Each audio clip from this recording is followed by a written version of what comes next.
Hello everyone! Ayan, for today's video po natin mga kalalabs, ang oras po natin dyan ay mag-aalas 11 at dahil nga po birthday ng aking kapatid na si Vin, ayan po siya, busy po siyang mag-asikaso sa kusina. Ayan po't magluluto siya ng pansit na siya naming uulamin at may meriendahin na rin for later. At kahit nga po busy akong gumawa ng ating mga doormat dyan at natulong sa aking mama dear, ay nagawa ko pa rin pong pahapyaw na mag-video para naman po sa kanyang pagluluto ng pansit. Hindi nga po pala dyan nakauwi yung aking kuya na siya sanang magluluto ng aming masarap na pansit.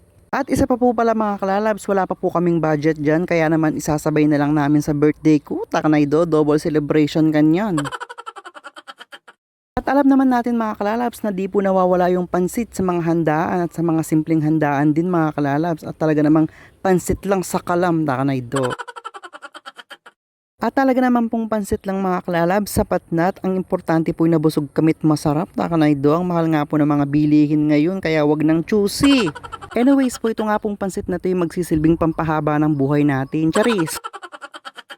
Ayan po mga kalalabs, nadagdagan na naman po yung kanyang edad. Kaya naman po ang wish namin sa kanya ay talaga naman pong magtagumpay siya sa buhay niya. At saka naman po laging good health. Ayan na nga po yung ating pansit mga kalalabs. Luto na, kaya naman, manganta mo!